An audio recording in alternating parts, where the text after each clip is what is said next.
নোয়াখালীতে বন্যা পরিস্থিতির অবনতি হয়েছে। জলযানের অভাবে ঠিকমতো পৌঁছাচ্ছে না ত্রাণ সামগ্রী।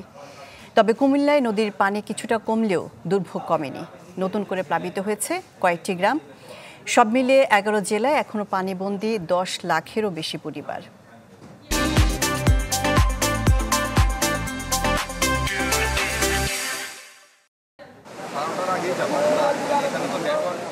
উজানের ঢলে বিপদসীমা ছাড়াই গোমতীর সেই পানি কমলেও নামছে খুবই ধীরে ধীরে।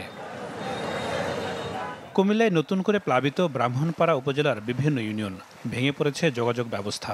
14 গ্রাম ও নাঙ্গলকোটে ত্রাণ সংকটে খেয়ে না খেয়ে দিন কাটছে বানভাসীদের। এমনি যাইতে লইছিল, আমরা রাখছি আমরা খানা দিয়া যান, উজ্জা কেউ দিয়া গেছে না। যারা সাদের লোক আছে, তারপরে বিভিন্ন জায়গায় লোক পরিবার আটকে আছে, তাদের কাছে ত্রাণ যাচ্ছে না। ফেনীর যে পানি নামছে তা নতুন করে দুর্ভোগ বাড়াচ্ছে নোয়াখালীর 6 উপজেলার মানুষের। বৃষ্টি হওয়ায় কিছু এলাকায় ফের বেড়েছে পানি। সেনবাগ, বেগমগঞ্জ, সোনাইমুড়ি ও সদরের কিছু এলাকায় জলযানের অভাবে পৌঁছাচ্ছে না ত্রাণ সামগ্রী।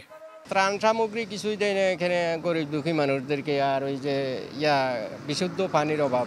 রাত্রে কিন্তু বৃষ্টি হয়েছে, তারপর মনে ফেনীর পানি চাপ দেওয়ার কারণে এটা বাড়তি হয়ে গেছে। মৌলভীবাজারে কমেছে নদ নদীর পানি, তবে এখনও ডুবে আছে শত শত বাড়িঘর। হবিগঞ্জে আশ্রয় কেন্দ্র ছেড়ে বাড়ি ফিরছেন বেশিরভাগ মানুষ। আবহাওয়া অফিস বলছে, ফেনী, কুমিল্লা সহ ওই এলাকার সব নদীর পানি কমছে। তবে মাঝারি ধরনের বৃষ্টিপাতের সম্ভাবনা থাকায় এসব এলাকার পানি স্থিতিশীল থাকতে পারে। আর দুর্যোগ ব্যবস্থাপনা ও ত্রাণ মন্ত্রণালয় জানিয়েছে, বন্যায় প্লাবিত 11 জেলায় এখনও পানিবন্দী 10 লাখের বেশি পরিবার।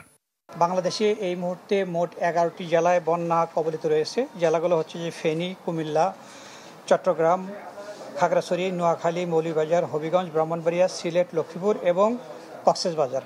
পূর্বাঞ্চলে মাঝারি থেকে ভারী বৃষ্টিপাতের পূর্বাভাস রয়েছে। এর ফলে যে গোমতী নদীর পানি সমতল স্থিতিশীল থাকতে পারে এবং তার সাথে সাথে বন্যা পরিস্থিতিও কিছুটা স্থিতিশীল থাকবে। আর আমি যদি ফেনী জেলার কথা বলি, ফেনী জেলার বন্যা পরিস্থিতি উন্নতি হবে, তো কোথাও কোথাও স্থিতিশীল থাকতে পারে, যেহেতু একটা বৃষ্টিপাতের সম্ভাবনা রয়েছে। দুর্গত এলাকায় চিকিৎসা সেবা দিতে কাজ করছে 700-র বেশি medical team. Nadim Hossain, channel 24।